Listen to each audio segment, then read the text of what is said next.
Assalamualaikum warahmatullahi wabarakatuh. Saya Feni Safira dari kelas 7B PMA. Pada video kali ini saya akan menjelaskan materi tentang sarana berpikir ilmiah. Tanpa kita sadari bahwa kegiatan berpikir yang kita lakukan dalam keseharian merupakan suatu ciri utama dari kita sebagai ciptaan Tuhan yang telah dianugerahi akal pikiran yang membedakan manusia dengan makhluk lain ciptaan Tuhan. Berpikir itu dibagi menjadi dua. Ada berpikir secara alamiah dan ada berpikir secara ilmiah. Alamiah yaitu berdasarkan kebiasaan sehari-hari dari pengaruh alam di sekelilingnya. Sedangkan berpikir ilmiah yaitu berdasarkan sarana tertentu yang secara teratur dan cermat. Selanjutnya pengertian berpikir ilmiah. Berpikir ilmiah adalah berpikir yang logis dan empiris, di mana logis yaitu masuk akal, sedangkan empiris yaitu ditelaah secara mendalam atas fakta yang bisa dipertanggungjawabkan dan memerlukan akal budi sebagai pertimbangan, mengembangkan dan memutuskan. Sarana berpikir ilmiah. Sarana berpikir ilmiah merupakan alat yang membantu kegiatan ilmiah dalam berbagai langkah yang harus ditempuh.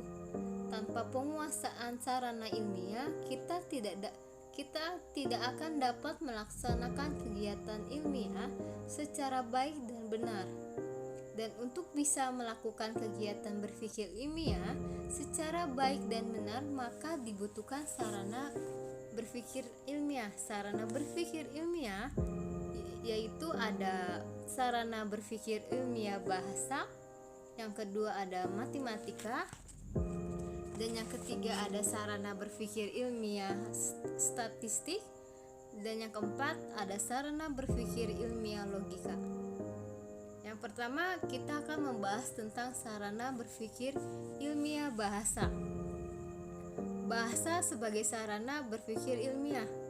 Ketika bahasa disifatkan dengan ilmiah, fungsinya untuk komunikasi dan disifatkan dengan ilmiah juga, yaitu komunikasi ilmiah.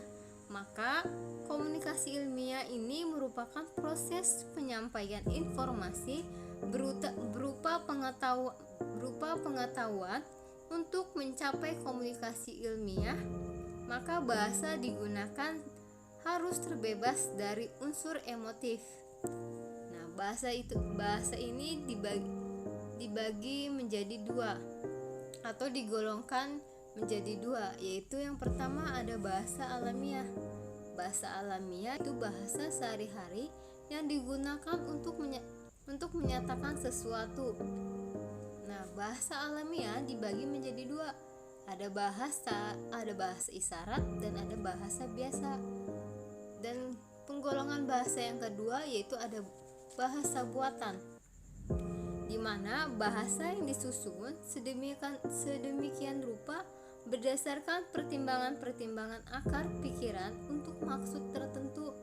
Bahasa buatan juga dibagi menjadi dua, ada bahasa istilah dan ada bahasa simbolik. Dan yang kedua yaitu sarana berpikir ilmiah matematika.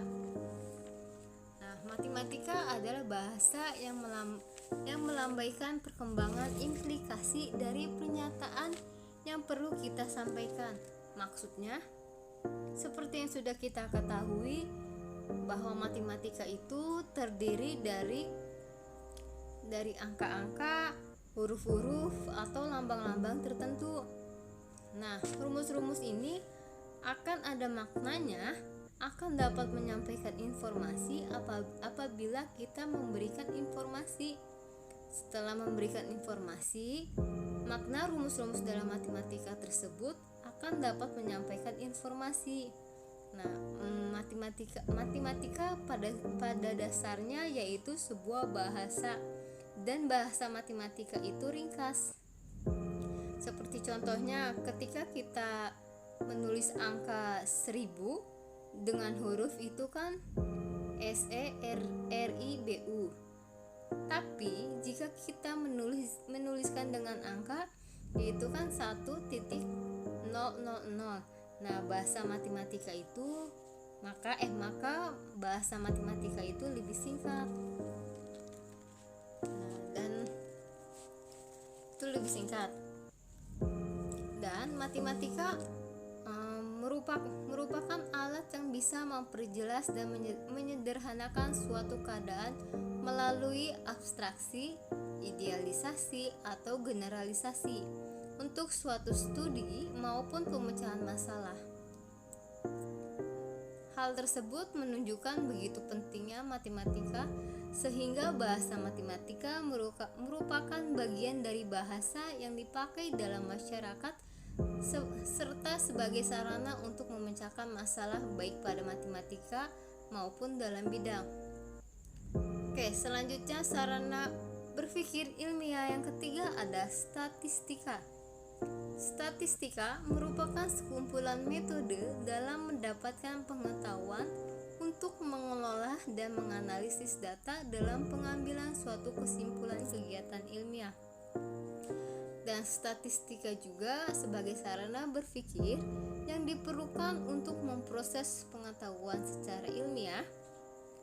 Sebagai bagian dari perangkat metode ilmiah, statistika membantu kita untuk melakukan generalisasi dan menyimpulkan karakteristik suatu kejadian secara lebih pasti dan bukan terjadi secara kebetulan. Selanjutnya, sarana berpikir ilmiah yang keempat ada logika. Logika adalah sarana untuk berpikir sistematis, valid, dan dapat dipertanggungjawabkan. Oleh karena itu, berpikir logis adalah berpikir sesuai dengan aturan-aturan berpikir. Nah, aturan berpikir yang benar untuk berpikir baik, yaitu berpikir benar, logis, dialektis, juga dibutuhkan kondisi sebagai berikut. Yang pertama ada mencintai kebenaran, yang kedua ada mengetahui dengan sadar apa yang sedang dikerjakan, dan yang ketiga ada mengetahui dengan sadar apa yang sedang dikatakan. Berikutnya ada hubungan sarana berpikir ilmiah, bahasa, logika, matematika, dan statistika. Agar dapat melakukan kegiatan berpikir ilmiah yang baik, maka diperlukan sarana yang berupa bahasa, logika, matematika, dan statistika. Bahasa merupakan alat komunikasi verbal yang dipakai dalam seluruh proses berpikir ilmiah. Lebih singkatnya itu, bahasa merupakan alat komunikasi yang umum. Logika adalah sistem berpikirnya. Matematika merupakan bagian bahasa dan bahasanya itu simbolik. Sedangkan statistika adalah instrumen untuk pembuktian data atau fakta yang lebih spesifik dari matematika.